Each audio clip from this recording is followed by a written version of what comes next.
खोई हुई या चोरी गई वस्तुओं के बारे में हम जानते हैं कि वो कैसे प्राप्त की जा सकती है, या नहीं। ज्योतिष में क्या नियम है, इस विषय में चर्चा आज हम करेंगे।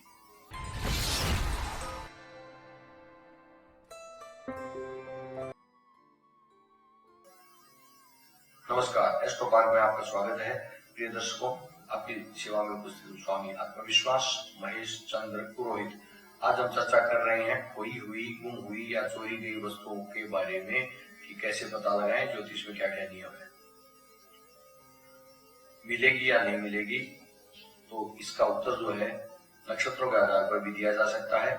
अभिजीत सहित सभी 28 नक्षत्रों को 4 भागों में बांटा गया, जिनमें से कुल 7 नक्षत्र प्रत्येक भाग में आते हैं।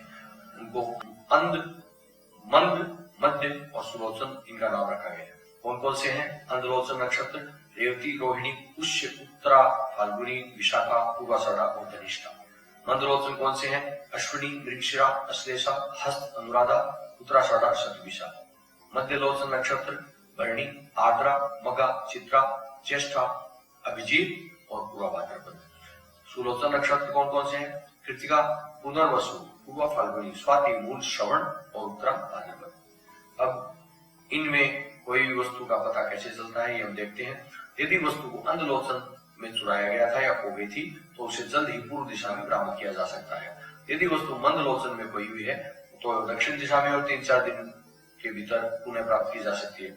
यदि वस्तु मध्य लोचन में खोई हुई है, तो पश्चिम दिशा में है और खोए जाने के 1 महीने के पूरा होने के बाद इसका पता चल सकता है, सूचना मिल सकती है और 2.5 महीने के बाद वस्तु को पुनः प्राप्त करने की संभावना होती है। यदि वस्तु सुलोचन नक्षत्र में खो गई है, तो ये उत्तर दिशा में है। वस्तु की न तो जानकारी प्राप्त की जा सकती है और न ही इसे कभी वापस प्राप्त किया जा सकता है। जिस स्थान पर कोई चोरी गई वस्तु होती है, उस स्थान की जानकारी उस दिन के नक्षत्र से प्राप्त की जा सकती है। जब वस्तु खोई थी या चोरी गई थी, तो वस्तुओं का स्थान नक्षत्र के आधार पर कैसे प्राप्त किया जा सकता है, देखते हैं। और प्रश्न कुंडली के अनुसार जानकारी के आधार पर, नक्षत्रों के आधार पर कैसे है, ये देखते हैं। प्रश्नकर्ता जब प्रश्न करता है वस्तु के खोए जाने या चुराए जाने के विषय में, तो उस दिन उस प्रश्न के समय कौन सा नक्षत्र है, उसके आधार पर उस वस्तु का पता लगाया जा सकता है। जैसे प्रश्न करते समय चंद्रमा यदि अश्विनी नक्षत्र में हो, यानी उस दिन अश्विनी नक्षत्र हो, तो खोई हुई या चोरी गई वस्तु शहर या गांव में होती है। यदि प्रश्न के समय चंद्रमा भरणी नक्षत्र में हो, तो कोई वस्तु या चोरी गई वस्तु सड़क पर होती है। कृतिका में हो तो लापता वस्तु जंगल में होती है। इस प्रकार से सभी नक्षत्रों के आधार पर है जिसका पता लगा सकते हैं। रोहिणी में हो तो नमक के स्थान पर, मृगशिरा में बिस्तर में और आर्द्रा में मंदिर में, पुनर्वसु गेहूं के स्थान में जहां गेहूं रखा होता है, पुष्य घर के अंदर, अश्लेषा रेत के नीचे, मघा चावल के स्थान पर, पूर्वा फाल्गुनी वीरान या खनिज स्थान में, उत्तरा फाल्गुनी जल की टंकी आदि में, हस्त के अंदर जो है वो तालाब आदि में, चित्रा में कपास के क्षेत्र में, स्वाति बेडरूम में, विशाखा अग्नि के स्थान पर, अनुराधा लताओं के पास, ज्येष्ठा परित्यक्त स्थान पर, जिस स्थान को छोड़ दिया जाता है वैसे, मूल टेढ़े मेढ़े स्थान पर, पूर्वाषाढ़ा छत में छिपी हुई, उत्तराषाढ़ा बाथरूम में, श्रवण जिम या परेड के स्थान पर, धनिष्ठा मील के पास होती है। यदि प्रश्न के समय शतभिषा नक्षत्र हो तो सड़क पर, पूर्वा भाद्रपद अग्निकोण में, उत्तरा भाद्रपद दलदल में, रेवती नक्षत्र होने पर बगीचे में वस्तु प्राप्त हो सकती है। ये एक मोटा अनुमान इससे लग सकता है। और कैसे जाने कि वस्तु के बारे में और डिटेल में, तो किसी चोरी गई या कोई वस्तु को कैसे वापस भी प्राप्त करें, इन सवालों का जवाब ज्योतिष में जिस प्रणाली से दिया जाता है उसको प्रश्न ज्योतिष कहते हैं। प्रश्न ज्योतिष के माध्यम से जाना जा सकता है चोर कौन हो सकता है, वस्तु मिलेगी या नहीं मिलेगी, समय सीमा क्या है, कैसा है, क्या पैरामीटर है, वो हम जानते हैं। तो क्या करना होता है, जब कोई प्रश्न करता है तो भविष्य वक्ता को एक प्रश्न कुंडली बनानी होती है उस समय के आधार पर। जब प्रश्न कुंडली बन जाती है तो चुराए गए या खोए हुए सामान का फैसला करने के लिए चंद्रमा की स्थिति को ध्यान में रखा जाना चाहिए कि कौन सा सामान चुराया गया है या खो गया है। यह तय करें कि खोई वस्तु प्रश्न कुंडली के चौथे भाव के आधार पर मिल सकती है, नहीं मिल सकती। चौथा भाव देखें कि वस्तु मिल सकती है या नहीं मिल सकती। 7वें घर को देखें कि चोर के बारे में निर्णय करें, चोर कैसा है। और 8वें घर का जो इस्तेमाल हम करते हैं कि चोर के पास कितनी संपत्ति है। 10वें भाव का उपयोग हम करते हैं यह तय करने में कि जिसके माध्यम से कोई वस्तु वापस मिल सकती है, किस माध्यम से मिल सकती है, यह तय करना। यदि मंगल प्रश्न कुंडली के 7वें घर में स्थित है तो चोरी करने में शारीरिक शक्ति का उपयोग किया जाता है। यदि प्रश्न कुंडली के 7वें भाव का स्वामी चंद्रमा है या 7वें भाव में चंद्रमा की दृष्टि हो तो उस स्थिति में भी शारीरिक शक्ति का उपयोग चोरी करने में किया जाता है। यदि प्रश्न कुंडली में शुक्र और चंद्रमा 7वें भाव में स्थित हो या बलि चंद्रमा लग्नेश के साथ स्थित हो और सप्तमेश भी बलि हो तो उस स्थिति में चोर ने चोरी के लिए ताला खोल लिया है। अगर प्रश्न कुंडली लग्नेश का पाप ग्रहों के साथ संबंध हो और उसकी सप्तमेश पर दृष्टि हो, द्वितीय चंद्रमा और सूर्य बलि हो, उस स्थिति में याद व्यक्तियों के सामने लूटपाट होती है। जानिए चोरी और चोर के बारे में, विवरण के बारे में, उनके पास जो वस्तु है उनके विवरण के बारे में। यदि प्रश्न कुंडली के लग्न में चर राशि हो या नवमांश लग्न में भी चर राशि हो अर्थात वर्गोत्तम हो या केवल लग्न में चर राशि हो, जैसे 1, 4, 7, 10, मेष, कर, तुला, मकर, तो उस स्थिति में चोरी की गई वस्तु वैसे बहुत लंबी दूरी पर स्थित होती है। यदि प्रश्न कुंडली के लग्न में स्थिर राशि हो 2, 5, 8, 11 या नवमांश में भी स्थिर राशि हो या वर्गोत्तम हो तो चोर कुछ ज्ञात व्यक्ति होता है और चोरी की गई वस्तु कहीं कहीं घर के बहुत निकट होती है। अगर प्रश्न कुंडली के लग्न और नवमांश लग्न में द्विस्वभाव राशि हो जैसे 3, 6, 9, 12, उस मामले में चोर कुछ परिचित व्यक्ति से पूछताछ कर सकता है, वस्तु अधिक दूर नहीं होती है।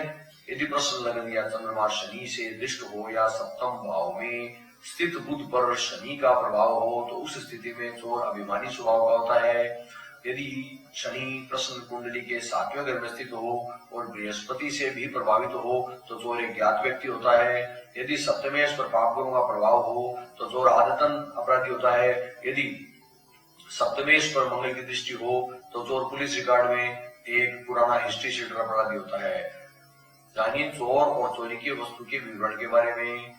यदि सूर्य प्रश्न कुंडली का सप्तमेश है या सप्तम में स्थित है तो उस स्थिति में चोर या तो पृच्छक का पिता या परिवार का कोई वरिष्ठ व्यक्ति होता है। यदि चंद्रमा प्रश्न कुंडली के 7वें घर का स्वामी होता है या चंद्रमा 7वें घर में स्थित होता है तो उस स्थिति में चोर या तो पृच्छक की मां है या उस महिला के चेहरे पर तिल या धब्बे होते हैं। यदि प्रश्न कुंडली के 7वें घर का स्वामी मंगल होता है या 7वें घर में मंगल स्थित होता है तो उस मामले में चोर पृच्छक का भाई होता है या साहसी व्यक्ति होता है कोई। यदि बुध प्रश्न कुंडली के 7वें घर का स्वामी होता है तो पृच्छक का छोटा भाई चोर होता है या कोई छोटा बच्चा चोर होता है। यदि बृहस्पति प्रश्न कुंडली के 7वें घर के स्वामी है या 7वें घर में स्थित है तो उस स्थिति में चोर या तो पंडित, ब्राह्मण, शिक्षक या समाज का सम्मानित व्यक्ति होता है, वह चोरी करने में दूसरों की मदद लेता है। यदि शुक्र प्रश्न कुंडली के 7वें घर का स्वामी है या 7वें घर में स्थित है तो उस स्थिति में चोर एक शिक्षित, फैशनेबल और आकर्षक दिखने वाला युवक या महिला होता है। यदि शुक्र प्रश्न कुंडली के 7वें घर का स्वामी है या 7वें घर में स्थित है तो उस स्थिति में चोर एक शिक्षित, फैशनेबल और आकर्षक दिखने वाला युवक या महिला होती है। यदि प्रश्न कुंडली के 7वें घर का स्वामी शनि है या शनि 7वें भाव में स्थित है तो उस स्थिति में चोर एक नौकर होता है जो लंबा, दुर्बल और उसका रंग पक्का होता है।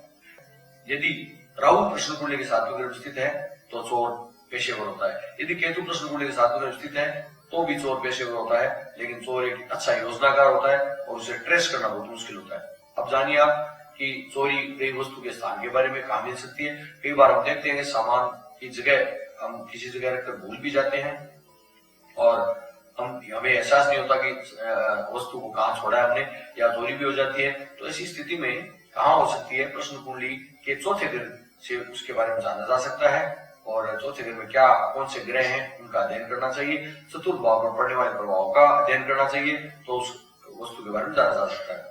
सूर्य प्रश्न कुंडली के 4थे भाव पर प्रभाव यदि डालता है तो कोई वस्तु को परिवार के किसी वरिष्ठ व्यक्ति के बेडरूम में या घर के बाहर भूमिगत उसको पाया जाता है। यदि चंद्रमा प्रश्न कुंडली के 4th भाव पर प्रभाव डालता है तो उस स्थिति में या दृष्टि डालता है तो उस स्थिति में कोई वस्तु पानी की जगह पास मिलती है। यदि मंगल प्रश्न कुंडली के 4थे भाव पर प्रभाव डालता है तो कोई वस्तु रसोई में आग के स्थान पर होती है, जहां मशीनें रखी जाती है वहां भी हो सकती है। यदि बुध का 4th भाव पर प्रभाव होता है तो कोई वस्तु या तो किसी कक्ष में होती है, रूम में, या किसी वाहन में मिल सकती है।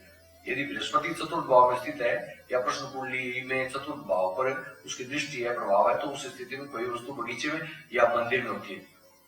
यदि शुक्र कुंडली के 4थे भाव पर प्रभाव डालता है तो कोई वस्तु बिस्तर में होती है, बेडरूम में मिल सकती है। यदि राहु और शनि का प्रभाव प्रश्न कुंडली के चौथे भाव पर होता है तो कोई वस्तु किसी अंधेरे या गंदे स्थान पर उसको पाया जा सकता है। आइए हम इसको एक उदाहरण द्वारा समझते हैं। आपके सामने एक प्रश्न कुंडली है कन्या लग्न की। अब इसके अंदर देखिए, लग्नेश बुध चतुर्थ भाव में स्थित है, जो शनि और सूर्य जैसे पाप ग्रहों के साथ में स्थित है, मंगल सप्तम भाव में स्थित है, चंद्रमा केतु पंचम भाव में स्थित है। तो अब देखते हैं कि प्रश्न लग्न में द्विस्वभाव राशि है तो वस्तु अधिक दूर नहीं है। लग्नेश बुध चतुर्थ भाव में है अतः कोई भी वस्तु परिवार के किसी वरिष्ठ व्यक्ति के बेडरूम में या घर के बाहर पाई जा सकती है। बुध का चतुर्थ भाव पर प्रभाव है परंतु ये अस्त है। शनि का प्रभाव प्रश्न कुंडली के चतुर्थ भाव पर है परंतु शनि भी अस्त है। तो सारांश यह है कि यहाँ बुध और शनि अस्त है, सूर्य बलवान है, अतः वस्तु परिवार के किसी वरिष्ठ व्यक्ति के बिस्तर या कमरे में कहीं मिल सकती है। वह कमरा प्रश्नकर्ता जहां स्थित होकर प्रश्न कर रहा है वहां से अधिक दूर नहीं है। तृतीय मंगल सप्तम भाव में स्थित है, तीसरे घर का स्वामी, अतः चोर प्रश्नकर्ता का छोटा भाई हो सकता है। चोर नामी है, चंद्रमा मकर राशि में है, वो वर्गोत्तम है। ये नवांश कुंडली में भी उसी राशि में, इसलिए वर्गोत्तम। यह पृथ्वी राशि होती है, धातु है, अतः चोरी गई वस्तु लोहे या चांदी की हो सकती है, प्रयास करने पर मिलेगी। तो प्रिय दर्शकों, इस तरह आप पता लगा सकते हैं कि चोर, चोरी या कोई भी वस्तु के बारे में कि कैसे, कहाँ मिलेगी, कब मिलेगी, मिलेगी या नहीं मिलेगी। कई बार निर्दोष व्यक्ति जो आपके निकट होते हैं उन पर संदेह किया जाता है और उन्हें चोर बना दिया जाता है, अतः इसलिए सावधानी की आवश्यकता होती है। प्रश्न कुंडली देखने में सावधानी बरतें। तो कोई आपका प्रश्न हो तो आप कमेंट कर सकते हैं। आज इतना ही, नमस्कार।